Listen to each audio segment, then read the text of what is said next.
අපි දැන් බලමු අපි වෙහිකල් විකුණපු ඒ වගේ ඇනලිටික්ස් බලන විදිය. හරි ඒකට එන්න සයිට් බාර් එකේ මෙන්න මේ පේජ් එකට එන්න මේ අයිකන් එක උඩ ක්ලික් කරලා මේ පේජ් එකට එන්න. එතකොට මෙතන පෙන්නනවා monthly ඔයාගේ sales. monthly ඔයාගේ total inventory. ඊට පස්සේ විකුණපු ගාන total revenue එක ඊට පස්සේ net profit එක. ඒ හැමදේම වෙන වෙනම පෙන්නනවා. හරි ඔයාට ඕන මේක change කරලා ගන්නත් පුළුවන්. හරි week එකට අද දවසට හැමදේම change කරලා ගන්න පුළුවන්. හරි ඕනනම් කස්ටම් ගන්නත් පුළුවන්. අපි හිතමු ගිය අවුරුද්දේ ඒවා ගන්න ඕනේ කියලා.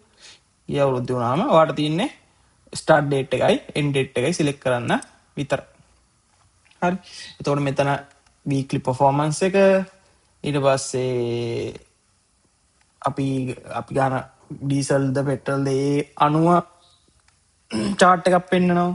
ඊට පස්සේ category growth එක category එකක් කොහොමද grow වෙලා තියෙන්නේ.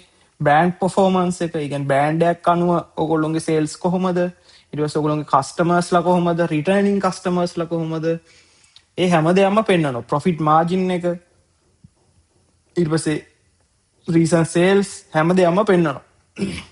ඊට අමතරව ඔයගොල්ලන්ට මේ ඇනලිටික්ස් ටික ඩොකියුමන්ට් විදියට Excel ඩොකියුමන්ට් එකක් හරි PDF එකක් හරි විදියට ඩවුන්ලෝඩ් කරගන්නත් පුළුවන් මේ බටන් දෙක. ඊට අමතරව තියෙනවා කම්පැරිසන් මොඩ් එක. කම්පැරිසන් මොඩ් එකේදී ඔයගොල්ලන්ට පුළුවන් කම්පෙයාර් කරන්න. monthly data compare. දැන් මේකේ නම් monthly data නෑ මොකද අපි තාම මේ මාසේ මේ විතරයි තියෙන්නේ හින්දා. ඊට පස්සේ මෙතන පෙන්වන total revenue එක profit එක sale count එක total margin එක අපි තුමු category wise ඕනේ කියලා. දැන් අපි select කරලා තියෙන කා විතරයි හින්දා කා විතරයි තියෙන්නේ. අපි ගමු manufacturer wise ඔයාට ඕනේ BMW එකයි Honda එකයි කියලා හිතන්නකෝ. Honda. හරි Honda එක sale එකක් තියෙනවා BMW එක sale එකක්වත් නැහැ. ඊට පස්සේ අපි Toyota ගමු. Kia තියෙනවනේ. Kia එක ගමු. එතකොට ඔයගොල්ලන්ට පුළුවන් category wise මේ හැමදේම කම්පෙයාර් කරන්න.